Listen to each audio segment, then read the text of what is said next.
Hi, besties. Welcome back to the Bestie Talk podcast.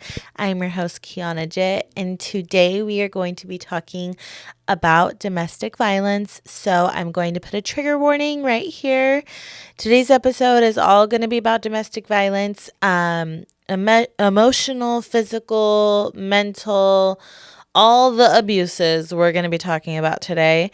So, if that's something that you probably aren't in the mental headspace to listen to today, maybe skip this episode. But if you are, and just because even if you've never been in a domestic violence situation, I ask and urge you to please listen to this episode because there's going to be things in this episode that you're going to be able to use later in life. Maybe a friend of yours or a family member of yours is going to go through a situation like this, and this episode will definitely equip you with tactics and just signs and all the things for you to be able to help in situations like that. So I just ask, if you can, if you're in the mental headspace to listen to this episode, please listen to it. So we're going to talk about domestic violence. Domestic Violence Awareness Month is in October. I know everybody usually uses October to focus on either spooky things or Breast Cancer Awareness Month, which I love all of those. Like, spooky girl at heart, love breast cancer awareness. But I feel like Domestic Violence Awareness Month is overlooked a lot, and I've been wanting to film this episode for a while. It's been something that's been on my list, honestly, since I started Bestie Talk. Like, before Bestie Talk was even Bestie Talk, I had Domestic Violence Awareness Month on my list to make an episode because I too am a victim of domestic violence. So I want to tell my story and I want to shed a light on the domestic violence. So we're going to be talking about that today. And the reason why I think it's so important to talk about this is because awareness is important. You know, I used to, when I was little, when I first told my family about my sexual assault, I would get so frustrated when people would tell me that you're not alone, like it happens, like everything's okay, like you're not alone. And I would get so fucking frustrated. I'd be like, but I want to be alone. I don't want I like, what? You're telling me other people are going through what I'm going through? Like, I'm going through so much pain. I don't want people to go through the same pain. Like, I would get so fucking frustrated. And until I got older, I realized what they meant. And what they meant was, there has been somebody who has gone through the pain and gone through what you're going through, and they've made it out. They're okay. They've healed. They've gone on with their lives, and you will too. And I didn't realize that that's what they were meaning. Like, I was, as a kid, you're so frustrated and all of that stuff. But now I'm like, holy shit, like, there was people that had gone through what I had gone through, and they're okay. And now I want to be that person for others, that like, I too, sis, have gone through what you've gone through. I've gone through the pain, I've gone through the turmoil, and I've made it out, and I'm still healing and I'm still growing. That means you are going to too. Like, this isn't going to end you. The domestic violence, the SA, all of that stuff is not going to end you. You're so much stronger than that. And I am proof of that. And the millions and millions and millions of other women that have gone through what we've gone through are proof of that this isn't going to end you, and that you're going to grow from it, and you're going to get even more stronger than you already are. Because, bitch, you're fucking strong as hell. For the shit that you've gone through, you're strong as hell. So that is why awareness is so important. That's why we're filming today's episode. That's why you're listening to today's episode. That's why you're going to share today's episode. That's why you're going to have a different outlook on domestic violence once you end today's episode. But I posted on my Instagram yesterday, if any of my followers or listeners had anything that they wanted to say to survivors. So I'm going to go ahead and read some of those now. All of the responses wanted to remain anonymous, which that's always what happens with Bestie Talk. So if you guys ever like do Bestie Talk asks or what things like that, remember everything is anonymous. Don't worry, nobody's going to know it's you. But I'm going to go ahead and read some of them just to open up the platform, because I want you guys to remember that Bestie Talk isn't about me sitting on this fucking couch and yapping away. It's an open platform for you, for me, and for every other bestie out there to talk about things that they're going through and like healing and working through that. That's what Bestie Talk is about. So I love bringing you guys on and being able to engage with you guys through Bestie Talk. So if you guys have any other like things that you want me to like ask or other ways you want to engage in the podcast, let me know, because I want to do that more. But without further ado, we're going to go ahead and read some of them. Don't ever be afraid of the scandal or your kids seeing their dad taken away. It's the best thing for them. You are worthy of respect, loyalty, and love. You are worth it. No rain, no flowers. You are not alone, and what they did does not define you. We will not be silenced. I am a survivor. Don't give up. You got this. Ask for help. I was scared to ask. Leave at the first sign. His temper will show it. You are worthy of true love. I am proud of you. That one like stuck with me, that I am proud of you, because I'm proud of you guys too. Every single one that like commented, every single one that didn't comment, I am so proud of you guys.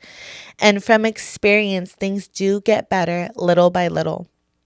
And I have a longer response that I'm going to read, because you guys, when I read this morning, tears, I read it to me and to my assistant, because, you know, we're setting up, and I was like, oh, you like this girl sent a long message, and I just opened it, and I like tears. We both, oh my goodness. I was once in an abusive relationship when I was younger. I ended up getting pregnant, and the baby passed due to the DV. Nobody in my family knows, but if I could go back and give anybody in that situation or one similar advice, I would definitely say don't cover for them, because you are denying yourself justice and relief. People would always ask if anything was going on. My family, friends, and people at my school as well. I would deny, because I thought it was love and they would get in real trouble. They wouldn't get in real trouble. So please, ladies, never let anyone mistreat you, let alone put hands on you. And if they do, run immediately. Don't let any man or woman have to show you more than once that they are truly capable of harming you. The reason why that message stuck out to me so much was because I too, like I said earlier in the episode, I too am a victim.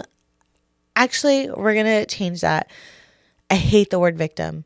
I'm not a fucking victim. I'm a goddamn survivor. That's number one. I hate that word. I am a survivor of domestic violence. I too dealt with it when I was in high school.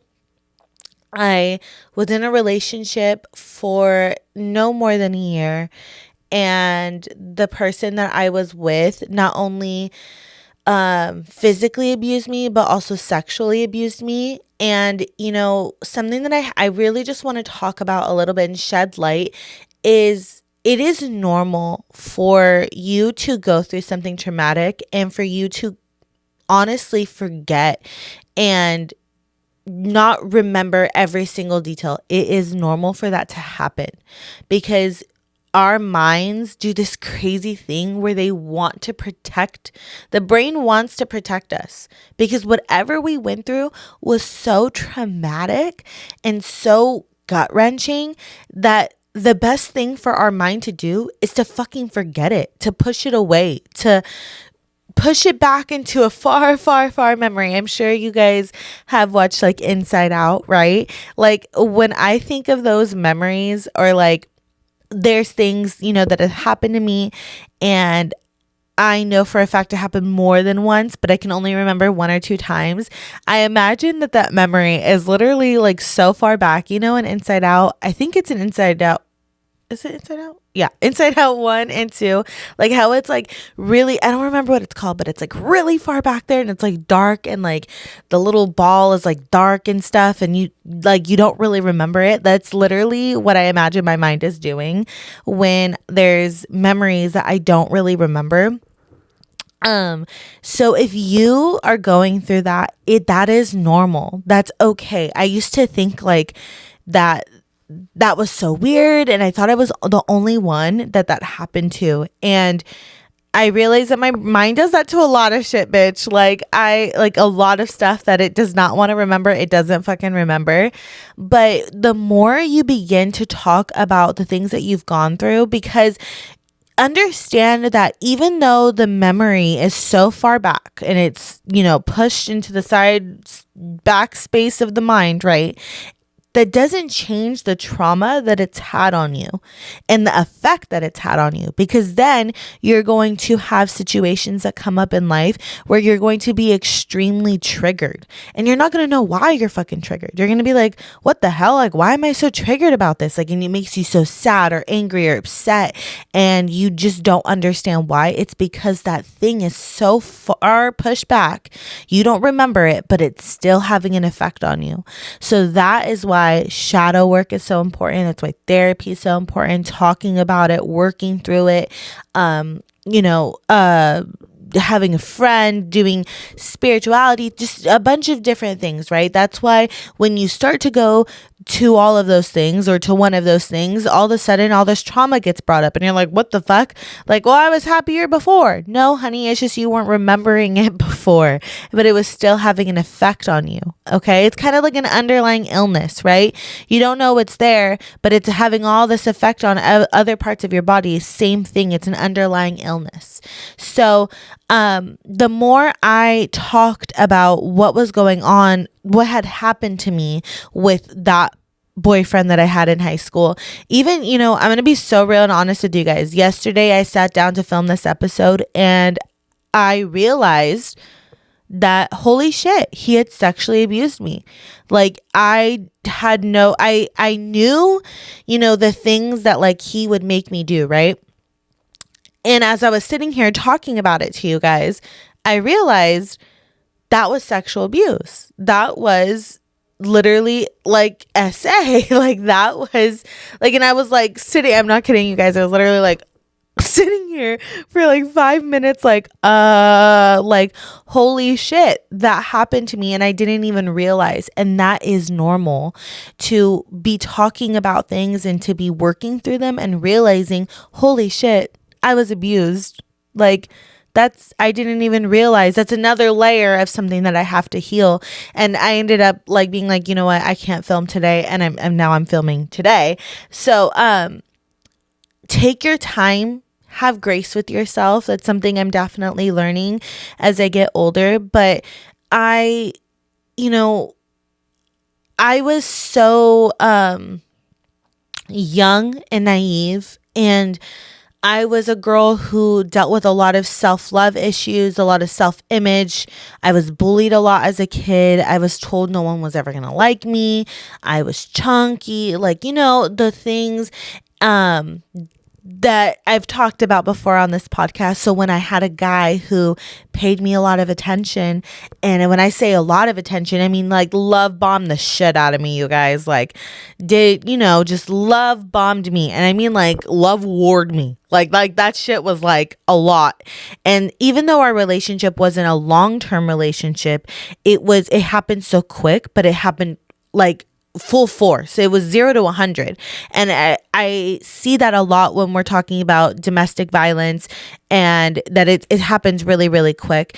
And you have to also remember that it is also, as well as it is physical abuse, I've almost never seen a domestic violence situation where there's not emotional abuse as well, because they emotionally coerce you into thinking that this is normal and that this is a way of love and that they love you and that you're being over dramatic and you need to calm down. And, they can do it really, really quickly. And so I dealt with a lot of that. I definitely feel like there was a lot of my friends and my family, they knew that he was very controlling. They knew that he was very toxic. He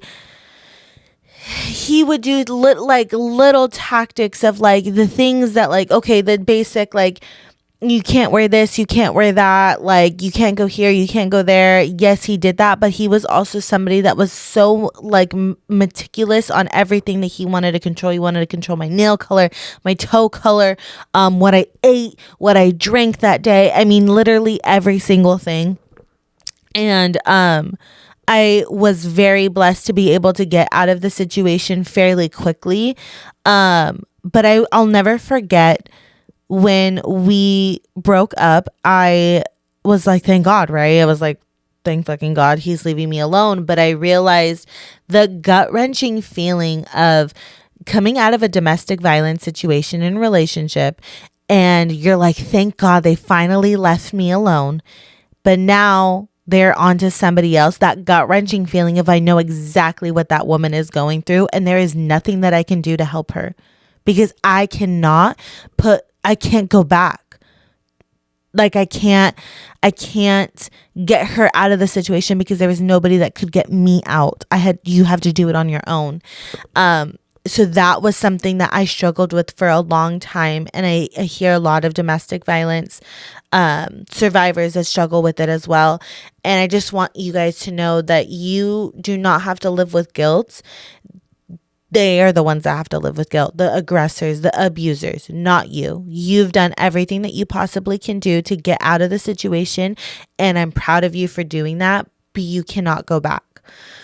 And recently, actually, like maybe 3 years ago, I was on social media just scrolling around and bitch, I saw he died.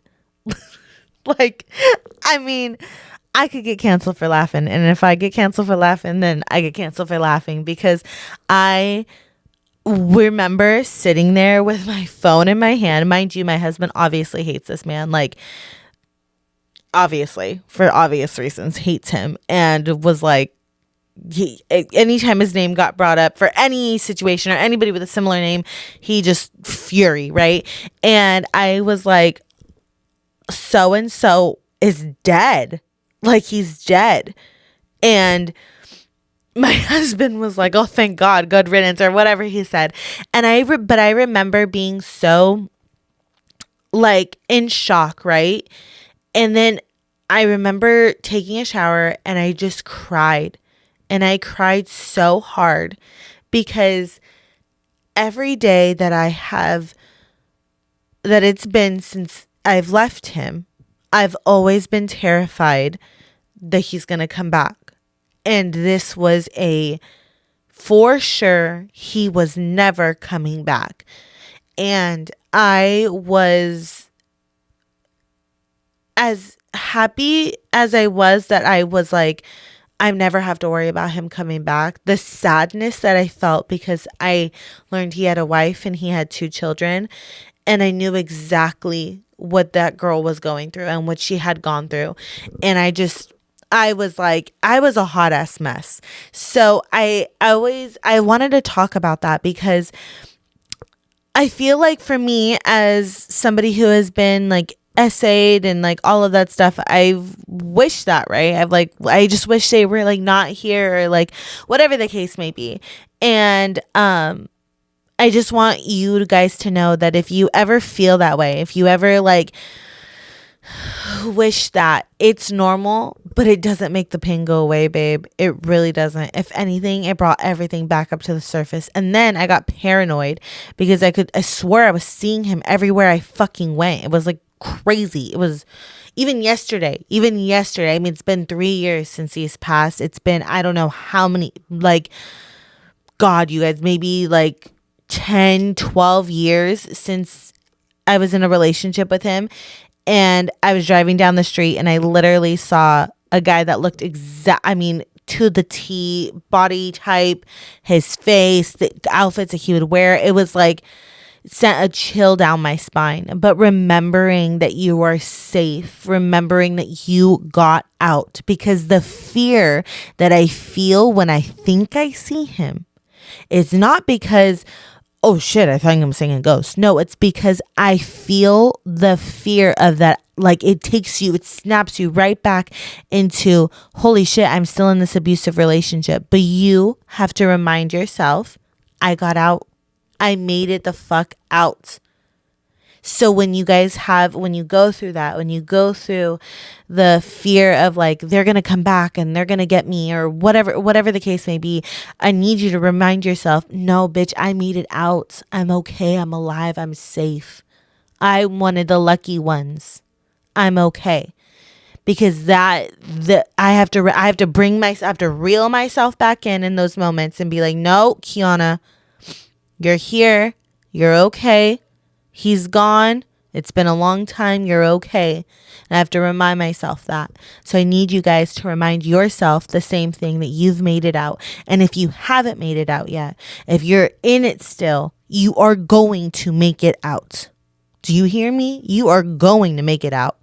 So when you feel that fear and you feel it creeping down your fucking spine and you don't know which way to fucking turn, just know I made it out. Millions of other women have made it out. And so you're going to make it out. If it's the last goddamn thing you do, you're going to make it out. I want to talk a little bit on being a friend or a family member, a loved one of somebody that is going through domestic violence. Okay, that is in a domestic violence relationship, that is an emotionally, sexually, physically abusive relationship. You have a very important role and you have to take it seriously.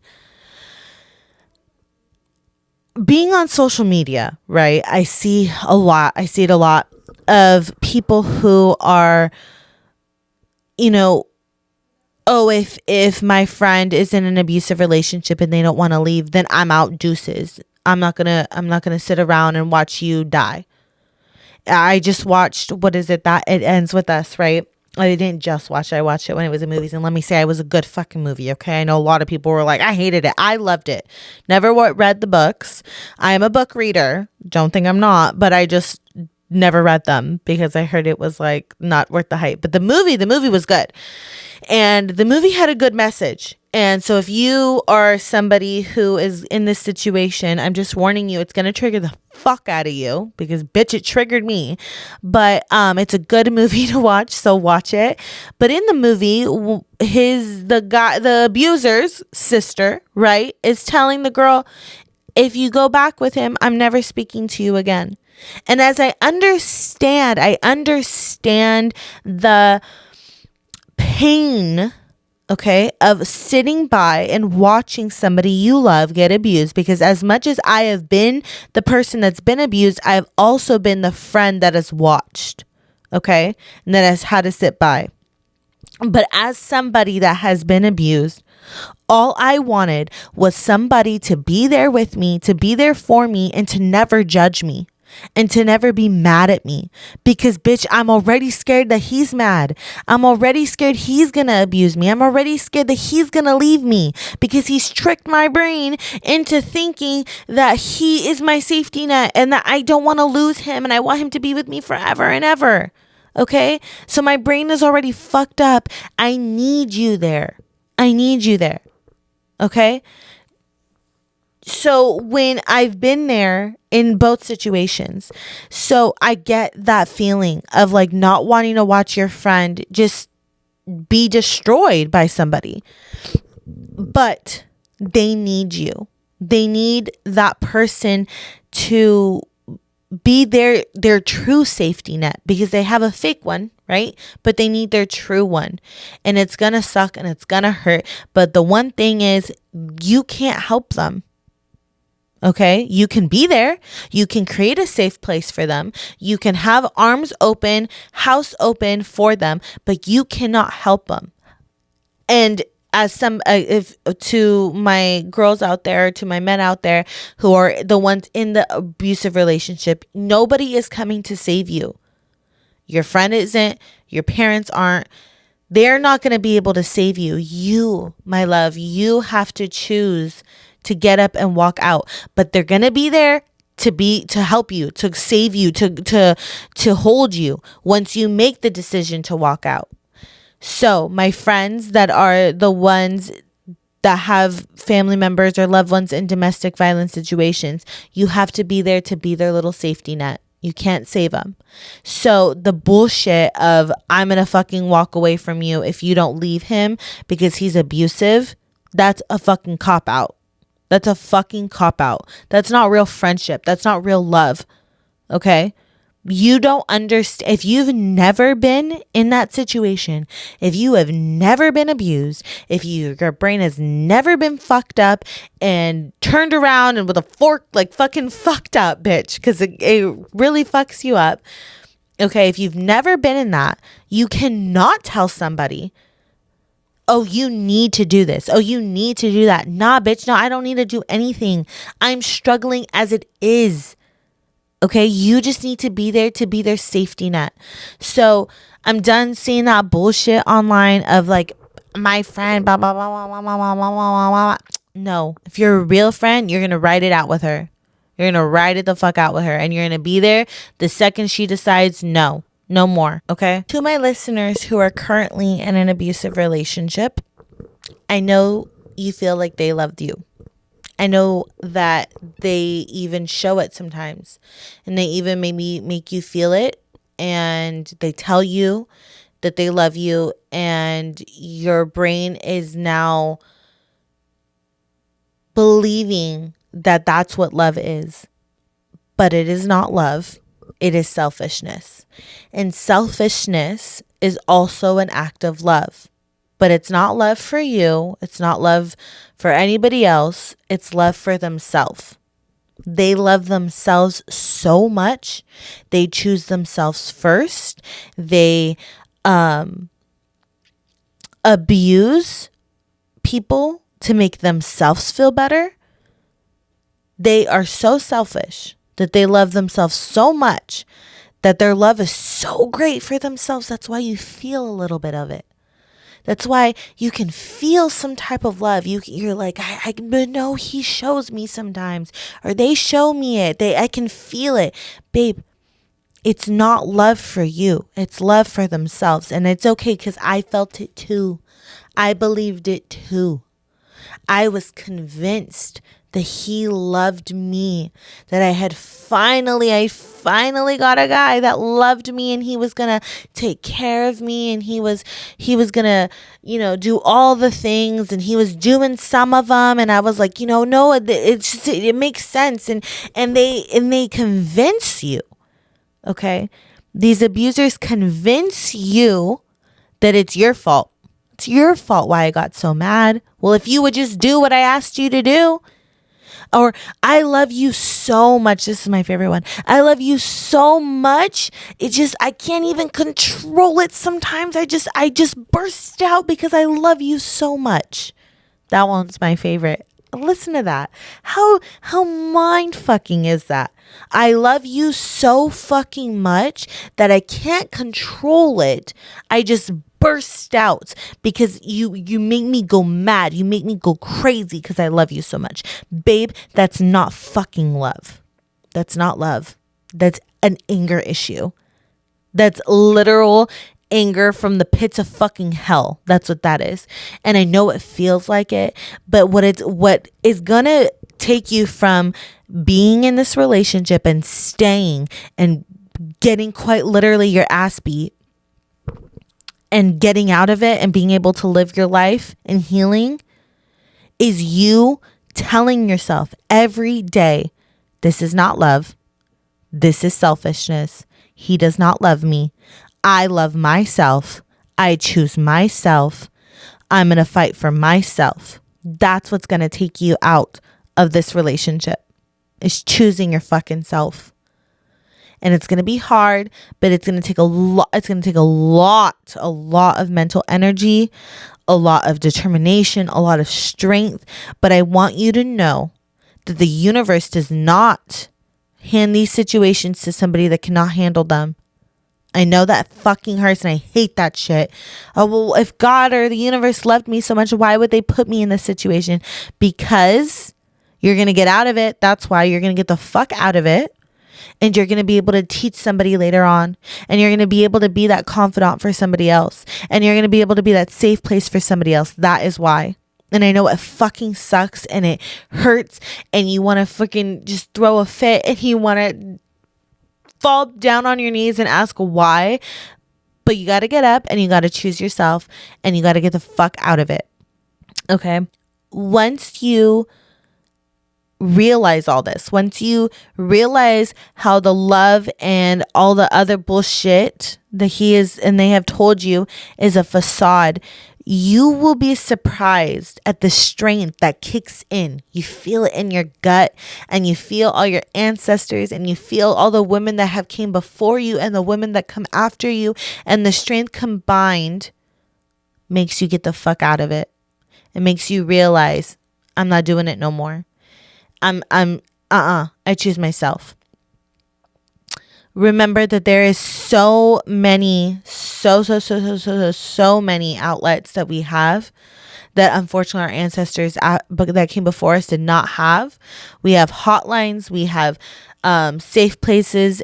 I personally live in the Central Valley, and there's like the Haven, the Safe Haven. There's just a lot of different outlets that we have. So I encourage you to please look them up. There is the domestic hotline. I'm going to just say the number here because I also understand that there is so many men and so many women too, because I want to say this. The statistic is 1 in every 3 women are abused by an intimate partner in their lifetime. But the statistic for men is also 1 in every 4.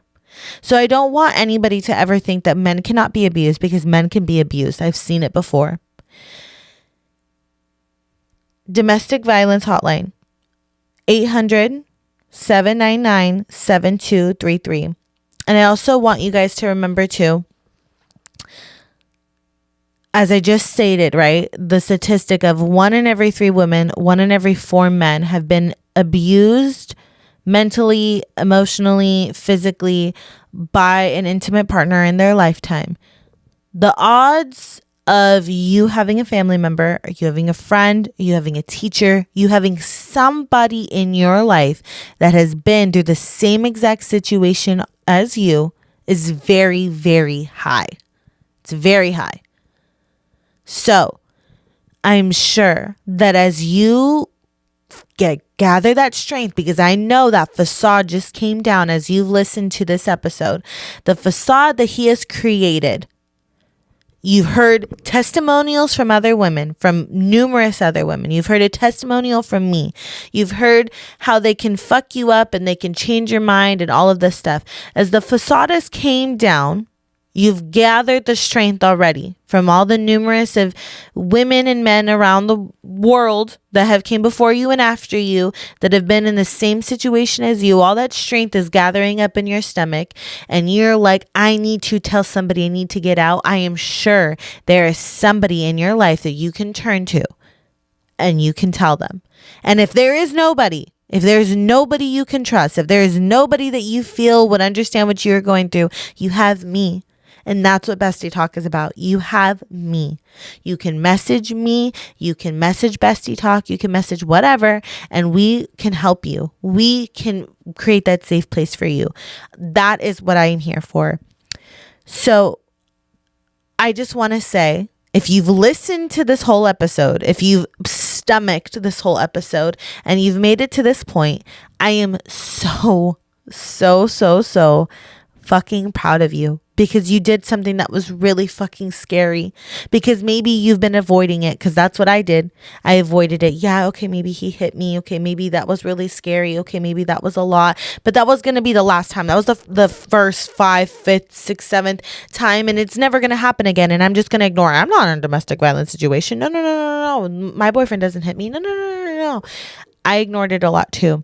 So the fact that this came up on your whatever, your For You page, your podcast thing or whatever, and you probably got triggered, but then you listened to it. I want you to know that I'm so fucking proud of you because you did. The hardest part is to even admit that you're in that type of situation. Okay. I hope you guys were able to really learn something from this episode. It was a hard episode. I know it was probably hard to listen to, bitch. It was hard to film.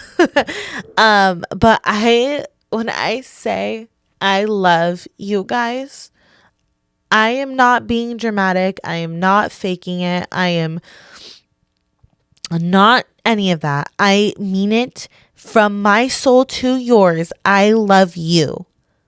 You're going to make it out of this. You are a strong fucking bitch. You're going to be okay and you're going to heal from this. I love you so much. You guys are going to be okay. And like I said, if you have nobody else to turn to, you have me. Okay? I love you, besties, so much. I hope you have a great weekend, a great week that's coming up. Remember, you're the baddest bitch alive. And I will talk to you guys next time. Bye.